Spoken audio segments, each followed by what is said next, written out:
नमो तस्से भगवतो अरहतो सम्मा संबुद्धस्से।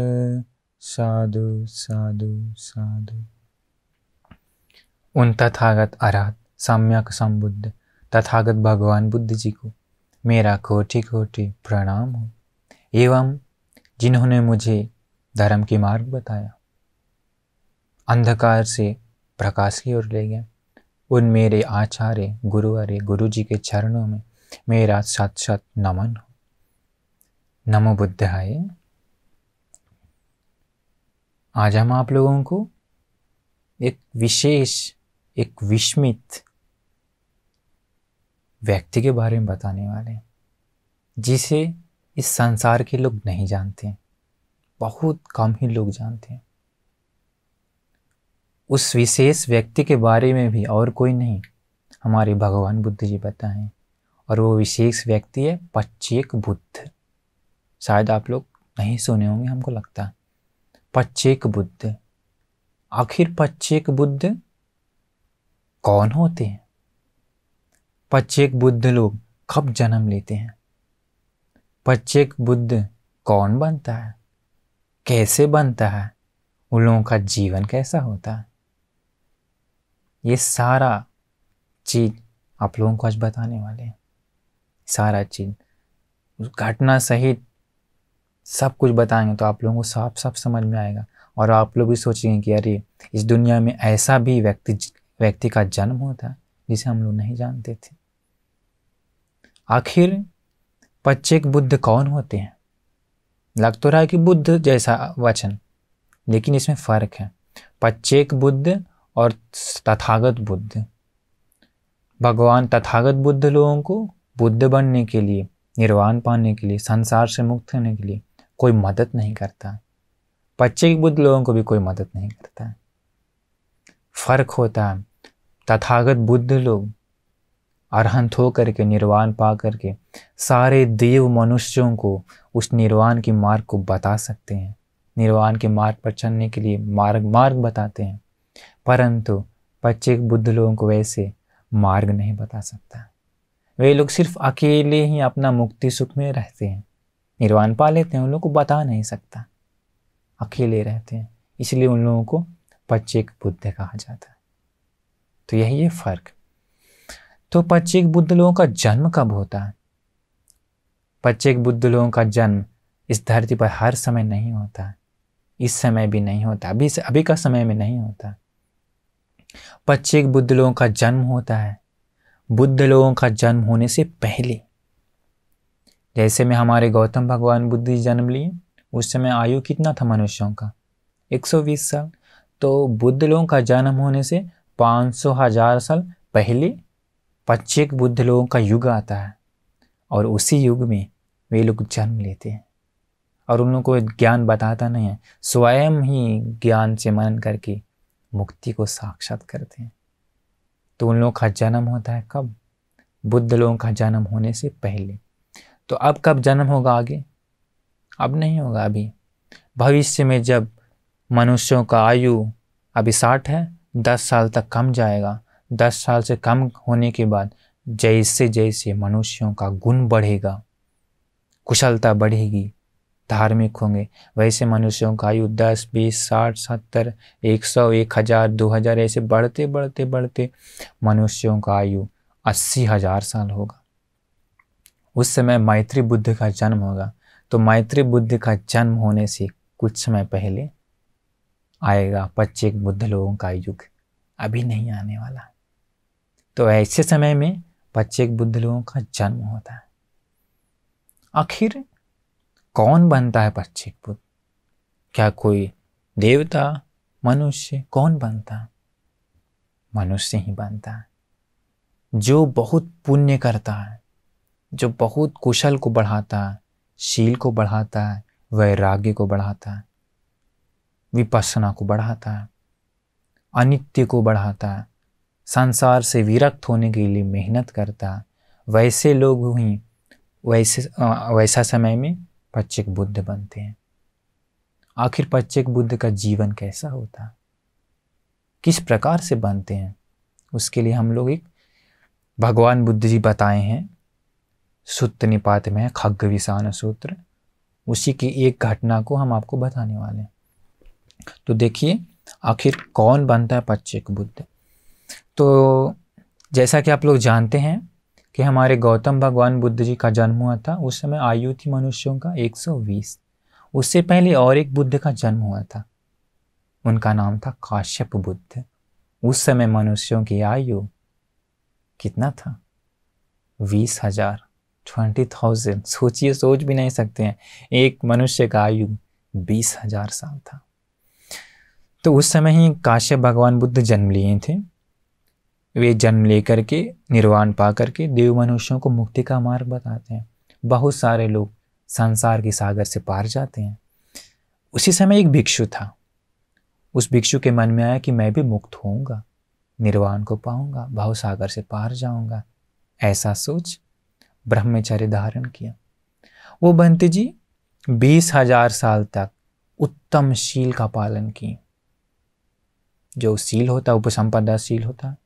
सारा मनुष्यों में जो सबसे उत्तम शील है, पूरे तीनों लोकों में जो उत्तम शील है उपसंपदा शील, उसी शील को पालन किए। कितना साल? 100 साल, 20,000 साल। इसके बाद वो बहुत ध्यान साधना किए, विपස්සना बढ़ाएं, अनित्य बहुत मनन किए, संसार से विरक्त होने के बारे में ही हमेशा सोचे, अनासक्त के बारे में ही हमेशा सोचे, अनित्य दुख अनात्म को बढ़ाएं। वो बंत जी खूब मेहनत किए, परंतु उनको उसी जन्म में मार्गफल नहीं पा सका। श्रोतापन, सकदागामी, अनागामी, अरहंत ऐसे कुछ भी नहीं हो पाया। अरहंत मतलब कुछ भी नहीं हो पाया, मुक्त नहीं हो पाए। परंतु किया हुआ मेहनत बेकार नहीं जाता। वो बंती जी का मृत्यु हुआ। मृत्यु के बाद ब्रह्मलोक में जन्म हुआ। कहाँ? ब्रह्मलोक में। वो पुण्य का फल, वो मनुष्य जीवन में जो मेहनत की उसका फल। ब्रह्मलोक में जन्म होने के बाद काश्यप भगवान बुद्ध का शासन भी धीरे धीरे खत्म हो गया। अरहंत मंत्री लोग भी परिनिर्वाण हो गए। फिर मनुष्यों का आयु धीरे धीरे कमने लगा। 19,000 साल, 18, 15, 10, 20 ऐसे कमते कमते कमते कमते हमारे भगवान बुद्ध जी का जन्म होने वाला था, गौतम भगवान बुद्ध जी का। उससे और पहले पच्चेक बुद्ध लोगों का युग आया। युग आते समय वो युग के समय वो था ब्रह्म, वो जो बंती जी थे जो ब्रह्मलोक में गए, उसका जन्म वापस हुआ मनुष्य लोक में। कहाँ? एक राज परिवार में, एक रानी के गर्भ में। कहाँ का राजा? वाराणसी का राजा। वाराणसी राजा के मुख्य रानी के घर में जन्म हुआ उसका। इसके बाद बच्चा का जन्म होने के बाद जब धीरे धीरे बच्चा बड़ा हुआ और जैसे जैसे बच्चा को महसूस होने लगा कि ये स्त्री है, ये पुरुष है, तो क्या हुआ, वो बच्चा स्त्री के हाथों में जाना पसंद नहीं करता। स्त्री को हाथ में लेते समय बच्चा रोता है, बच्चा को पसंद नहीं है। अभी पूरा प्रॉब्लम होगा कि दूध कैसे पिलाया जाए, कि दूध कौन पिलाता है उस समय? स्त्री लोग पिलाती है। तो राजा बात किया मंत्री लोगों के साथ, क्या किया जाए महाराज? देखिए बेटा स्त्री के हाथों में जाते के साथ ही खूब रोता है। तो मंत्री लोग बताया, आइडिया दिया, ठीक है ऐसा है तो वो इन स्त्री लोगों को, दाई लोगों को पुरुष का वेश बनाकर पिलाया जाए दूध। तो इस प्रकार से सारी स्त्रियों को पुरुष का वेश बनाकर अभी दूध पिलाया जाता था। तो इसी प्रकार धीरे धीरे धीरे धीरे वो राजकुमार बड़ा हो गया। अभी स्त्री को पसंद नहीं, स्त्री को देखना ही पसंद नहीं करता, हमेशा पुरुषों के ही बीच रहता। आखिर ये कैसे? पहले वो ब्रह्मचर्य का पालन किया 20,000 साल।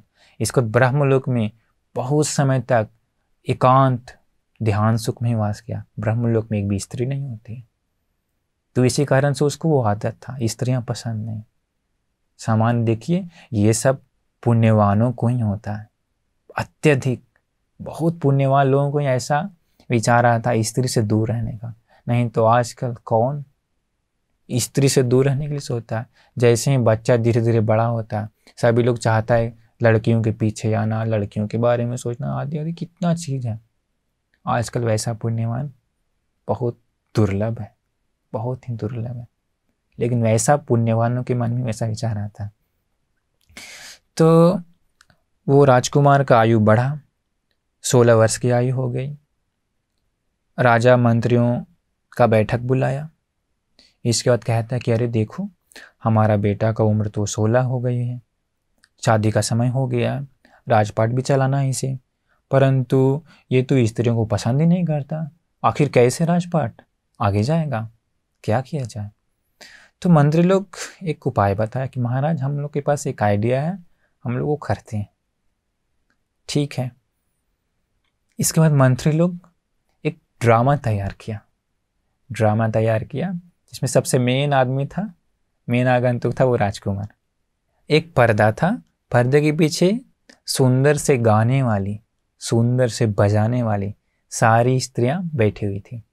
इसके बाद अभी कुमार आग बैठ गया, अभी शुरू हुआ।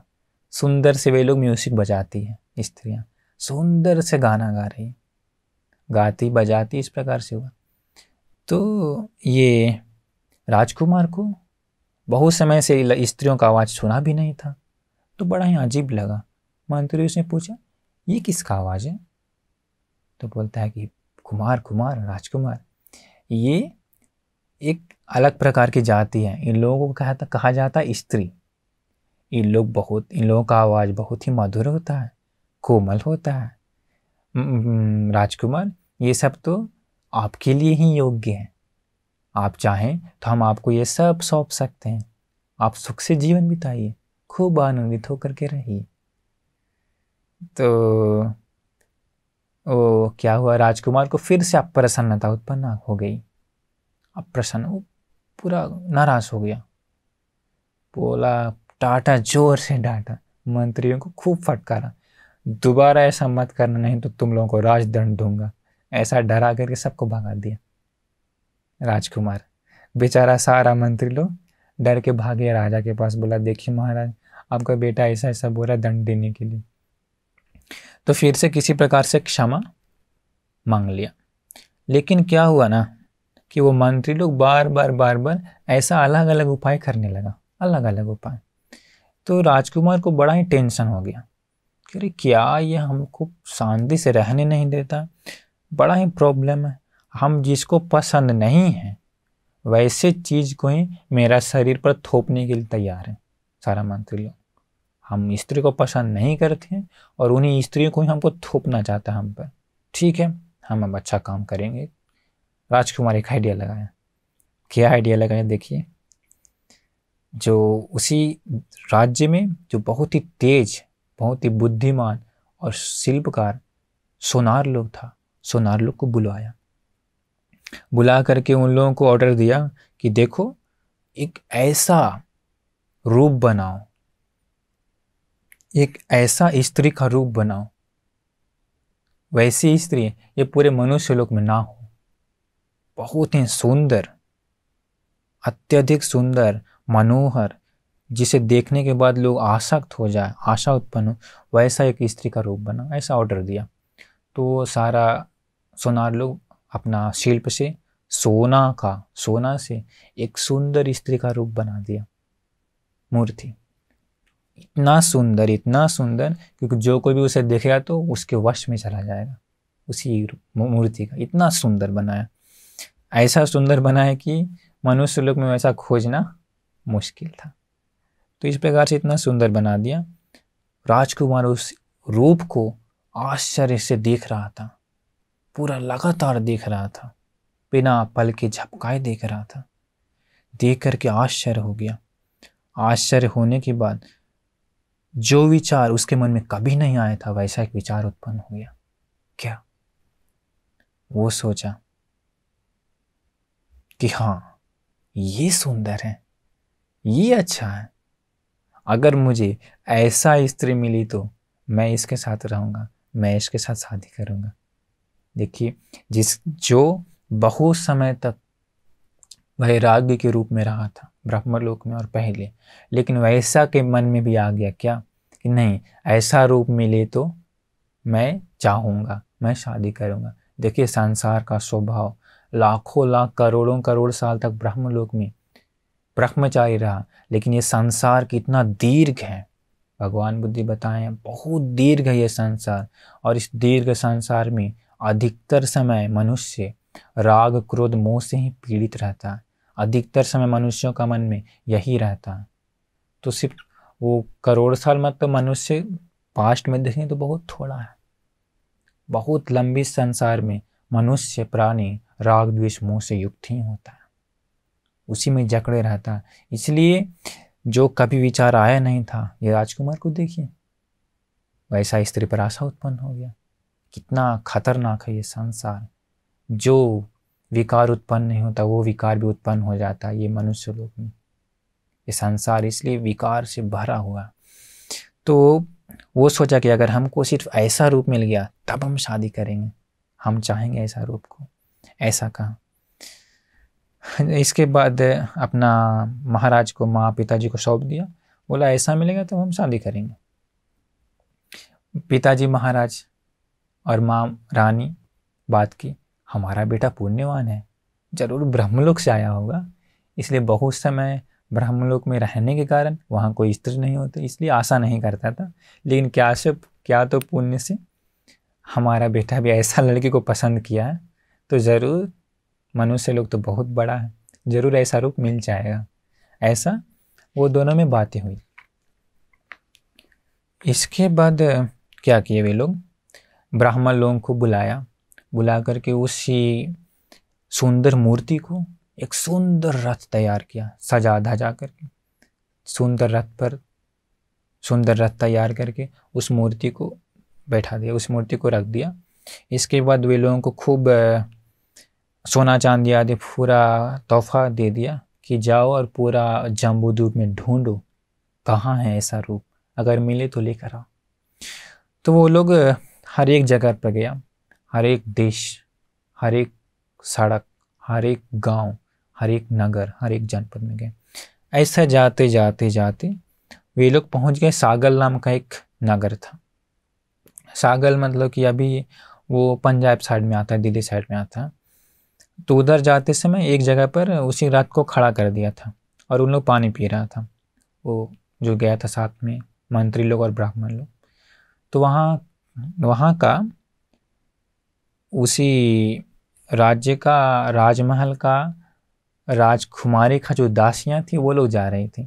दासियाँ लोग उस मूर्ति को देखकर कहती है कि अरे ये रूप तो इतना सुंदर नहीं है।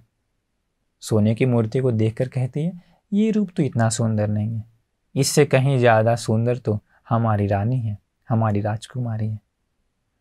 तो जो बाकी लोग आया था साथ में मंत्री लोग, आश्चर्य हो गया।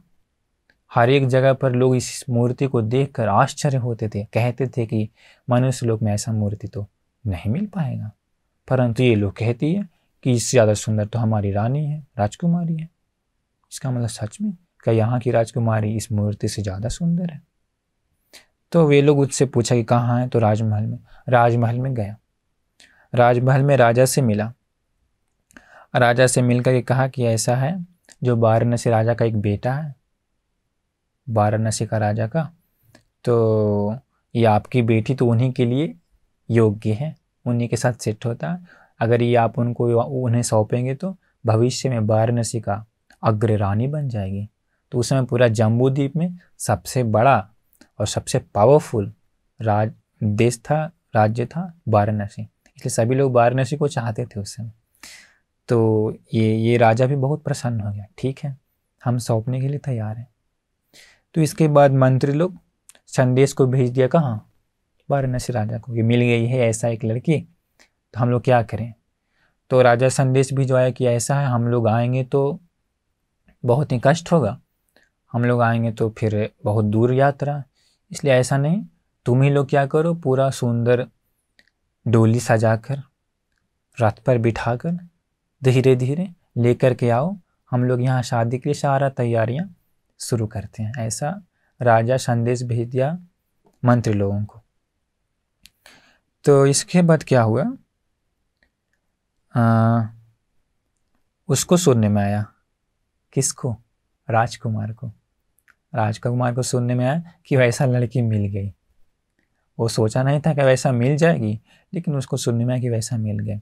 उससे पहले उसको आदत था क्या, राजकुमार को साधना करने का, साधना करने का आदत लगा हुआ था और महल में हमेशा एकांत में साधना करते रहता था। लेकिन साधना करके प्रथम ध्यान भी उत्पन्न कर चुका था। लेकिन क्या हुआ, उसके मन में उस स्त्री के प्रति आशा उत्पन्न होने के बाद, मन में काम के प्रति आशा उत्पन्न होने के बाद, मन में विकार उत्पन्न होने के बाद वो ध्यान से पतन हो गया, ध्यान खत्म हो गया उसका।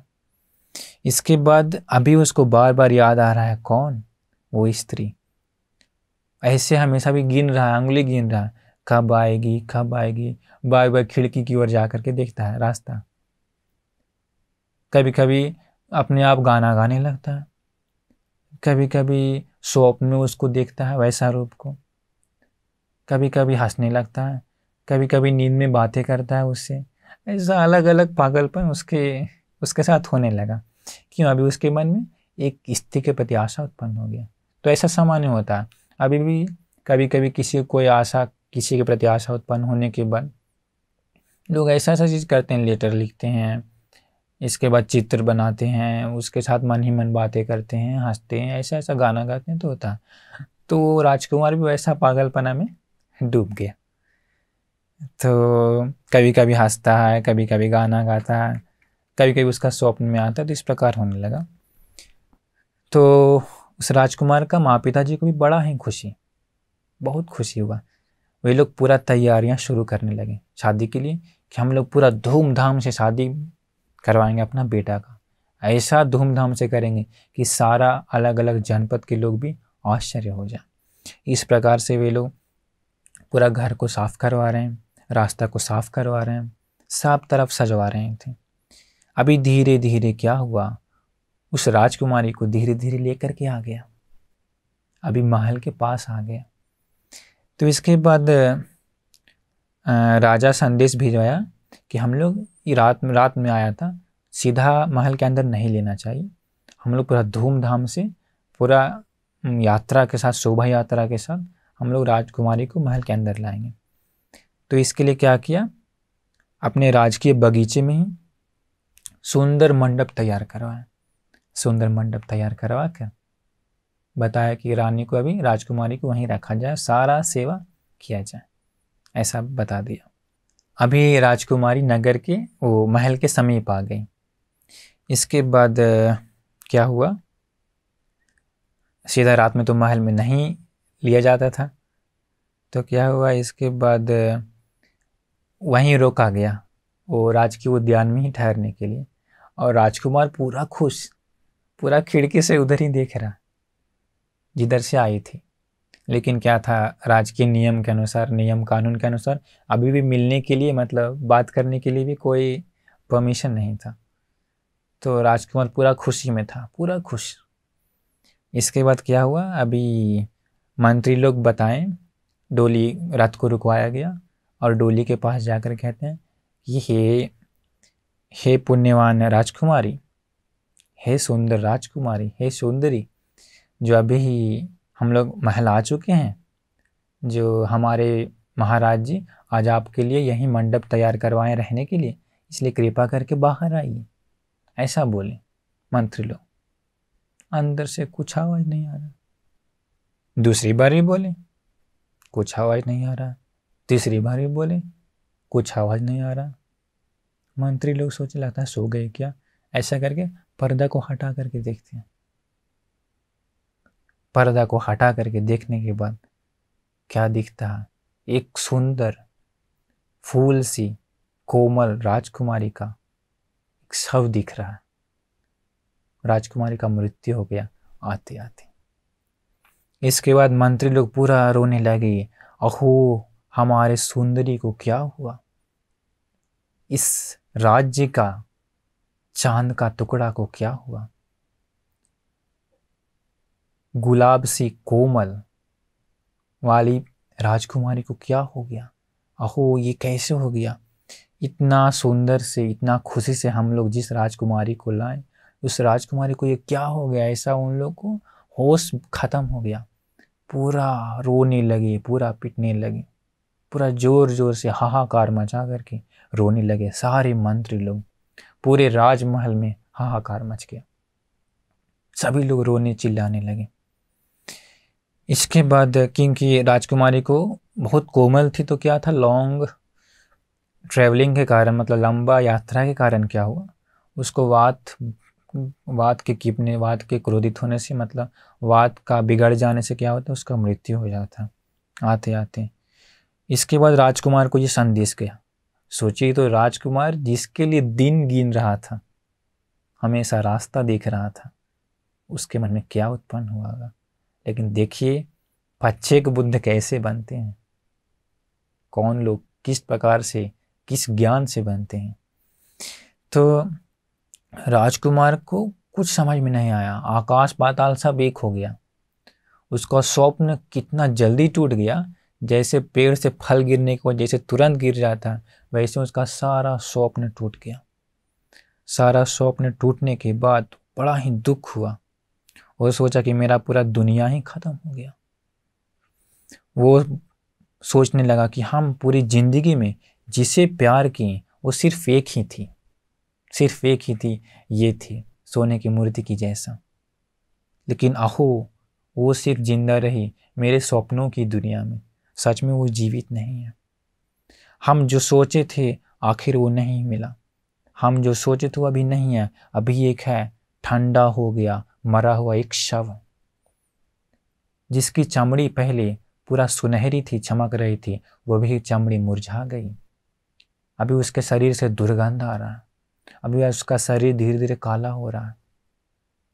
इसके बाद इतना सुंदर रूप इतना जल्दी खत्म कैसे हो गया। इसके बाद पूरा दुख, चारों तरफ से पूरा दुख उस राजकुमार को जकड़ लिया, बहुत दुख हो गया राजकुमार। लेकिन देखिए राजकुमार का प्रज्ञा, राजकुमार का अभ्यंतर जीवन में जो ज्ञान था वो प्रकट होने लगा। वो ऐसा ही सोचने लगा, वो कलबल नहीं हुआ, चिल्लाने नहीं गया, शांत से अलग ही लोक में चला गया। वो सोचने लगा आखिर क्यों मुझे ये शोक उत्पन्न हुआ, क्यों उत्पन्न हुआ ये शोक, ये दुख। वो समझ जाता है, वो मनन करता है, ज्ञान से मनन कर रहा है अंदर ही अंदर। कैसे? हम जिसे आशा किए, हम जिसे प्रेम किए, वो नहीं मिलने के कारण, वो हम मुझसे विदा हो जाने के कारण ही मुझे ये दुख मिला। आखिर वो क्यों मुझसे विदा हो गई, आखिर वो क्यों मर गई? जन्म लेने के कारण। इसका मतलब जन्म लेने के कारण उसका मृत्यु हो गया। ऐसा है तो जो जन्म लेता है उसको ये सारा दुख झेलना पड़ता है और उसका मृत्यु हो जाता है। देखिए भी कितना दिमाग से सूक्ष्म तरीके से वो मनन करता है। आखिर ये दुख क्यों उत्पन्न हुआ, उससे प्रेम होने के कारण। इसके बाद ये दुख कुछ क्यों उत्पन्न हुआ, वो जन्म लेने के कारण। जन्म क्यों हुआ, अभी मनन करता है कि जन्म क्यों हुआ, जन्म लेने के कारण ये दुख है ना। ऐसा है तो जन्म से मुक्त हो जाएंगे तो ये सारा दुख नहीं मिलेगा। अभी ज्ञान से मनन करता क्या, पटिच्च समुप्पाद, जो तथागत बुद्ध लोग बताए हैं, जिस पटिच्च समुप्पाद के कारण सारा मनुष्य संसार में जाते रहता है। हर एक मनुष्य का पटिच्च समुप्पाद हर एक क्षण क्षण बनते रहता। उस गंभीर अलौकिक सूक्ष्म ज्ञान को मनन करना शुरू करता है ये राजकुमार। वो समझ जाता है जन्म लेने के कारण ही ये दुख है, जन्म से मुक्त हो गए तो ये दुख नहीं है। जन्म का कारण क्या है, अभी वो मनन करता है। जन्म का कारण है भव, जन्म लेने के लिए कर्म तैयार हो जाने के कारण। भव का कारण क्या है, उपादान, बंधन। बंधन का कारण क्या है, तृष्णा। तृष्णा का कारण क्या है, वेदना। ऐसा ये बहुत ही गंभीर है, जो कभी आप लोगों को बाद में विस्तार से बताएंगे। तृष्णा का कारण क्या है, वेदना। वेदना का कारण क्या है, स्पर्श। स्पर्श का कारण क्या है, छह आयतन। आयतन का कारण क्या है, नाम रूप। उसका कारण क्या है, विज्ञान, संस्कार, अविद्या। इस प्रकार से अविद्या निरुद्ध होने से संस्कार निरुद्ध होता है। ऐसे ऐसे करके पटिच्च समुप्पाद को पूरा ज्ञान से, सूक्ष्म ज्ञान से मनन करना शुरू कर दिया। देखिए ये अद्भुत है, ये ज्ञान मनन करने का तरीका। किसी ने उसे बताया नहीं, किसी ने उसे नहीं बताया। देखिए पच्चेक बुद्ध ऐसे ही होते हैं, ऐसे ही बनते हैं, अभी तक बने नहीं। सामान्य हम लोगों को कोई बताया, हम लोगों का गुरु लोग, इसलिए हम लोग पटिज समुपपाद जानते हैं। बनते लोग भी भगवान बुद्ध जी से ही सीख गए, नहीं तो इस दुनिया में अपने आप को उसको समझ नहीं सकता। बुद्ध लोग ही अकेला उस सूक्ष्म ज्ञान को समझ करके उसे बोध करते हैं, उस पटिज समुपपाद को तोड़ देते हैं अपने जीवन से बनना, और सारे देव मनुष्यों को बताते हैं। लेकिन इनको कोई बताया नहीं, वो राजकुमार को कोई नहीं बताया। अभी वो अपने से ज्ञान से मनन कर रहे हैं। अभी ऐसे मनन करते करते करते दुख को बोध कर लिया वो राजकुमार। दुख का कारण क्या है, तृष्णा को बोध कर लिया। दुख का नाश को साक्षात कर लिया, और दुख नाश करने का मार्ग है आर्य अष्टांगिक मार्ग, उसको ज्ञान से मनन करते करते परिपूर्ण कर लिया। ऐसे ज्ञान से मनन करते करते अरहंत हो गए, पच्चेक बुद्ध बन गए, सभी राग द्वेष मोह से मुक्त हो गए, सारे विकारों से मुक्त हो गए, परम पवित्र बन गए, संसार के बहुचक्र को काट दिए, तृष्णा को संपूर्ण रूप से उखाड़ फेंकी, बंधन का नाश कर दिए, पच्चेक बुद्ध बन गए, परम पवित्र बन गए। अभी वो पच्चेक बुद्ध बन गए, लेकिन रूप कैसा है राजकुमार का? अभी वो बिल्कुल शांत से ध्यान से उस रूप की ओर देख रहे थे, राजकुमारी की ओर देख रहे थे, किस प्रकार से ये मनुष्य मर गया। सब मंत्री लोग सोचने लगा कि बहुत ज्यादा शौक लगा है, ऐसे ना लोग सोचते हैं, लगता है राजकुमार को बहुत ज्यादा शौक लगा, कुछ हवा ही नहीं निकल रहा। तो मंत्री लोग कहते हैं कि हे राजकुमार, हे पुण्यवान राजकुमार, ऐसा मत सोचिए, ये जीवन ऐसा ही है, जीवन ऐसा ही है, आप मत रोइए। ये पूरा महल, ये पूरा जनपद, ये पूरा राज्य रो रहा है इसके कारण, लेकिन ऐसा मत दुख होइए राजकुमार, ये जम्बूद्वीप बहुत बड़ा है, हम लोग एक और राजकुमारी ढूंढ कर लाएंगे आपके लिए, आप दुख मत होइए। तो अभी देखिए राजकुमार कैसा कहते हैं, अभी राजकुमार नहीं, पच्चेक बुद्ध हैं। पच्चेक बुद्ध कहते हैं कि तुम लोग वापस किसी को भी लाओ, वो सबका स्वभाव यही है, उन लोगों को भी एक दिन ऐसे ही मरना पड़ेगा, ऐसे ही मरना पड़ेगा, यही है नियति। वो कहते हैं कि जो कोई जन्म लेता है वे सभी लोग अपने हाथ में बुढ़ापा और मृत्यु को लेकर के आते हैं, बुढ़ापा और मृत्यु को लेकर के आते हैं। कौन? जन्म लेने वाला आदमी। ऐसा है तो हम सभी लोग भी जन्म लिए हैं, बुढ़ापा और मृत्यु को अपने हाथ में लेकर के उसी को लेके जाना पड़ेगा। तो वो कहते हैं तुम लोग किसी को भी लाओ, उसका स्वभाव भी मृत्यु ही है, इसलिए नष्ट हो जाने वाला स्वभाव पर आसक्त होने के कारण ही दुख उत्पन्न होता है, ऐसा राजकुमार कहते हैं।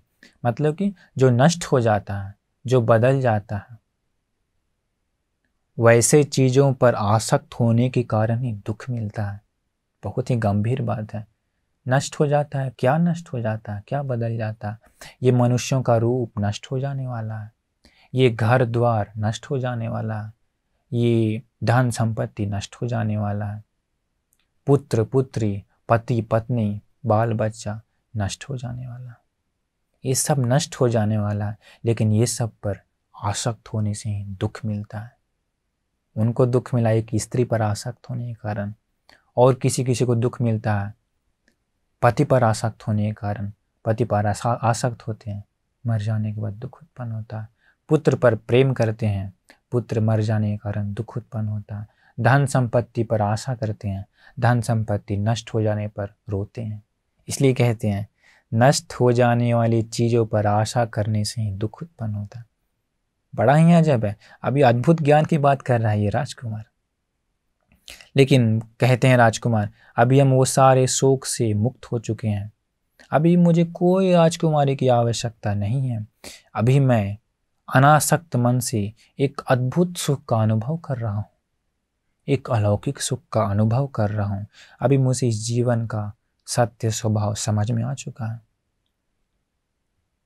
तो मंत्री लोग कहता है कि राजकुमार शोक करना तो मनुष्यों का स्वभाव है, लेकिन हम लोग सुने हैं कि एक मुनि लोग होते हैं, पच्चेक बुद्ध नाम का, वे मुनि लोग शोक नहीं करते हैं।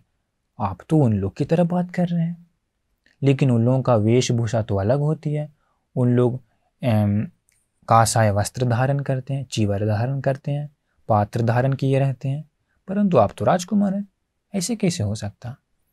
तो राजकुमार अपने वेश की ओर देखते हैं, अपने शरीर की ओर देखते हैं, अपने सिर पर हाथ रखते हैं।